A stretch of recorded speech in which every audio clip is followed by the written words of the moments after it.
Well, as you've no doubt heard, Nigel Farage has become the first British politician to meet the US President-elect. Donald Trump and the interim UKIP leader discussed freedom and winning, according to a senior advisor. Well, let's speak to Douglas Murray, associate editor at The Spectator, who joins us from our Westminster studio. Good to see you, Mr. Murray. It is something of a coup, isn't it? Nigel Farage, considered for so long to be on the fringes of British politics, having a meeting that any politician worth their salt would give their right arm for. Well, yes, it is. It is a great coup for Nigel Farage, but hardly an unexpected one.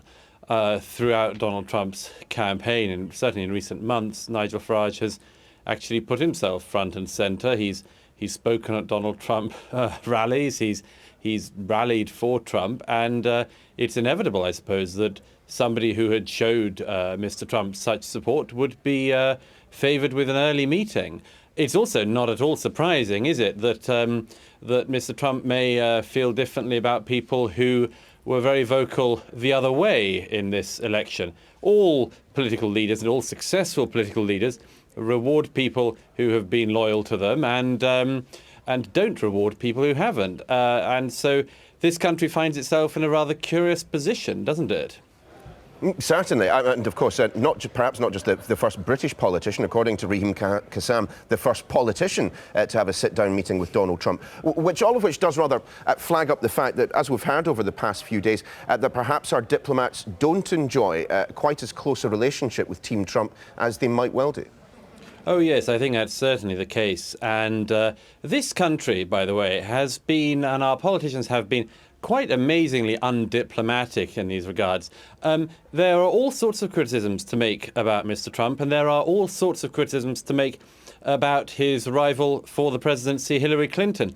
But it was a very strange thing in our country's politics that when Donald Trump was down to the last two people who were going to be president at some point this year, when he was down to the last two, British politicians continued to not just criticise him, as was right, but to insult and lampoon him. Don't forget that our country's parliament spent an entire afternoon earlier this year debating an effort to try to ban Donald Trump from entering the country. During that debate, SNP politicians, Labour politicians, Conservative politicians, all queued up to sort of demonstrate and compete against each other as over who could be more rude about Mr. Trump.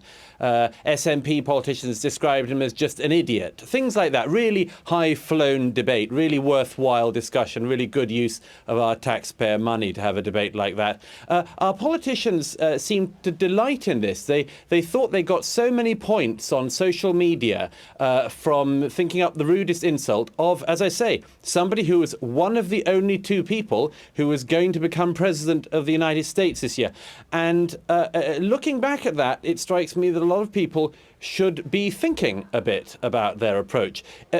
People can have all sorts of criticisms, and people on social media and so on do, but our elected representatives can't just be social media trolls or Facebook warriors. They're actually our representatives in Parliament, and they're meant to be representing our country. And one of the very important things that entails is to build good relations with people who are going to be our allies. And whether you wanted Hillary Clinton to win or Donald Trump to win, it is simply the fact that Donald Trump had a very large likelihood of winning, and people should have treated him with some degree of seriousness once it looked likely that he was going to get that position, or, as I say, was one of two people likely to get that position. And I think it is an enormous embarrassment for this country that advisors to our Prime Minister, senior politicians, members of the Cabinet, and numerous members of Parliament have put this country in a situation where, as I say, it's not just criticising the Republican nominee, but just seeming to delight in being as offensive as possible about him. I don't think that's good politics. Sorry to interrupt, Mr. Murray. Well, on that basis, I mean, you mentioned there, the two chiefs of staff that Theresa May currently owns reportedly making disparaging comments about Donald Trump on social media. Any number of politicians, as you pointed out. Does it then follow that there perhaps should be a role for Nigel Farage to act as something of a go-between, be it formal or informal? Well, I don't know. I mean, I would have thought it's very unlikely that he would get any formal role because relations between him and number 10 will be not particularly warm. But I think that it's just inevitable that somebody who enjoys the confidence of the president-elect of the United States of America does play some kind of informal role. I wouldn't have thought it would get much more than that. But as I say, Nigel, we are in a strange position. Nigel Farage has built a better relationship with Donald Trump than the British government has. And that the point I want to make is that was unnecessary that was the case. The British government did not have to be starting almost from scratch at this stage. As it is, of course, they won't be from now on because they'll be working up at the moment alliances with the people in Donald Trump's team. It's not just about the number one, it's about the transition team. It's about numerous members of that team who will have relations with some senior members of the British government. I'm thinking of people like former Mayor of New York, Rudy Giuliani, Governor Chris Christie and others. There will be relationships that can be built upon. But it just would be better, I think, in future if our elected representatives and their advisors and others remember that there is all of the difference in the world between diplomacy and the arts of politics and the arts of being a bore on social media. Well, one does then, Mr. Murray. We've seen diplomatic misstep after misstep. You'll have seen the front pages of the Sunday papers today. Sir Kim Darroch's assessment of Donald Trump as being open to outside influence. That doesn't strike me as particularly helpful to have in the public domain then.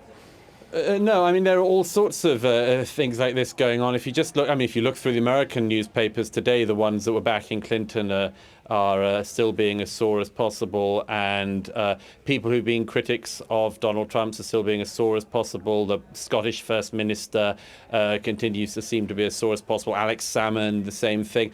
I mean, these people will flip, of course. I mean, remember that when Donald Trump wanted to do business in Scotland, Alex Salmond slathered and lathered him with praise and friendliness and all that horrible jokey jocularity that Alex Salmond puts on at a moment's notice. And then, of course, the moment Alex Salmond thinks that Donald Trump has said something that he doesn't find agreeable with, he turns against him. These people will flip with whatever direction they think the wind is going. And if they think they need Trump again, and it is very likely they will need the leader of the world's most important and powerful nation again, they will reverse some of that. It's just taking some people a bit longer than you might expect. I suppose it's part of the shock. Most people expected Hillary Clinton to win, but as I say, I mean, the role of government and diplomacy is not just to have the same predictions as everyone else, but to prepare and to be able to prepare for different outcomes than those that people expect. Alex Salmond slathering and lathering Donald Trump. What an image to leave us with, Mr. Murray. Sorry about that. Douglas Murray, thanks very much for joining us. You didn't frankly have the balls to put country before party.